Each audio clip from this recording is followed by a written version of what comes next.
সবে কদরে কি আসলে ভাগ্য পরিবর্তন হয়? ভাগ্য পরিবর্তন করতে কি কি আমল করা দরকার?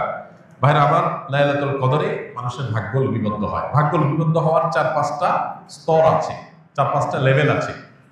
বিভিন্ন লেভেলে লেভেলে মানুষের ভাগ্য নির্ধারণ হয়। মানুষের সৃষ্টির হাজার বছর আগে, 50,000 বছর আগে আল্লাহ তাআলা মানুষের তাকদীর লিখেছেন।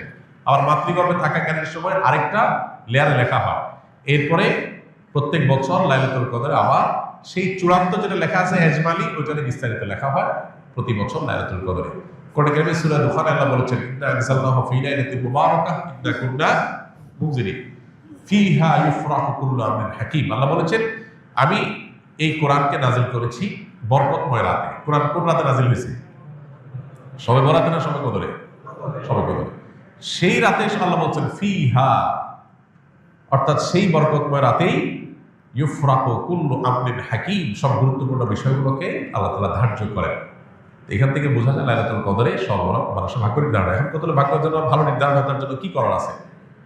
সবচেয়ে বড় করা হলো ঈমান এবং তাকওয়া অবলম্বন করা। আল্লাহ বলেছেন যে ওয়ালাউ আন্না আহলাল কুরআন আমানু ওয়াত্তাকাউ লাফাতাহনা আলাইহিম বারাকাতিন মিনাস সামা। কোন জনপদের মানুষ ঈমান আর তাকওয়া আনলে আল্লাহ তাআলা বলেছেন আসমান থেকে বরকতের সব দুয়ারগুলো উন্মোচন করে দিবেন। আপনার ভাগ্যে ভালো কিছু লেখা হোক চাইলে আপনাকে ঈমান আমলের চর্চায় এগিয়ে যেতে হবে। আমাদের দেশে মানুষ সব রাতে মসজিদে ভিড় করে, সারা বছর নামাজ কালামের খোঁজ খবর নেই, সব রাতে মসজিদে এসে ভিড় করছে। কেন? ভাগ্যে যেন ভালো কিছু লেখা হয়। একজন চেয়ারম্যান সরকারের কাছ থেকে রিলিফ পাইছে বা জনগণকে বন্টন করার জন্য জিনিসপত্র পাইছে। তো চেয়ারম্যান সাহেবের পাতি যে সমস্ত নেতা আছে বা চেলা চামচা আছে, সহযোগী আছে, এরা ভাগ নিতে আসছে।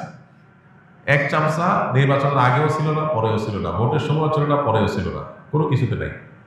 এখন যখন সরকারি চাইনা এসে হাজির হয়ে গেছে, গমা এসে হাজির হয়ে গেছে, সে এসে ভাগ নিতে হাজির হয়ে গেছে। কি বলেন, এ পাবে ভাগে? আর যে সবসময় ছিল, ও যদি এই দিন হাজির নাও হইতে পারে, তারপর চেয়ারম্যান সাহেব তার জন্য ঠিকই রেখে দিবে যে তুমি এগুলো বন্টন করো তোমার এলাকায়। একইভাবে আল্লাহ রাব্বুল আলামিনের আনুগত্য যদি আমরা সবসময় করি, ইনশাআল্লাহ আল্লাহ আমাদের নসিবে ভালো কিছু দিবেন। এক রাতের ইবাদত করে সব নিজের পক্ষে নিয়ে নিব, সারা বছর আকাম পূরণ করবো, এটা সঠিক পদ্ধতি না। দ্বিতীয়ত হলো লা ইয়ারুদ্দু তাকদীর ইল্লা দুআ। দোয়া এমন একটা হাতিয়ার যে আল্লাহ তাআলা তাকদীরের দুইটা পার্ট আছে, একটা গায়রে মুবরাম, একটা মুবরাম, একটা চূড়ান্ত, একটা অচূড়ান্ত। অচূড়ান্ত তো আমাদের দৃষ্টিতে, আল্লাহর দৃষ্টিতে সেটাও চূড়ান্ত। আল্লাহ জানেন যে আমরা সেটাকেও দোয়া করে পরিবর্তন করে নিব। তো দোয়ার মাধ্যমে ওই তাকদীর পর্যন্ত আল্লাহ পরিবর্তন করেন। এই জন্য বিশেষ করে দোয়া করতে হবে, লাইলাতুল কদর হোক অন্য সময়, ইনশাআল্লাহ আল্লাহ তাআলা ভাগ্যে ভালো কিছু দান করবেন।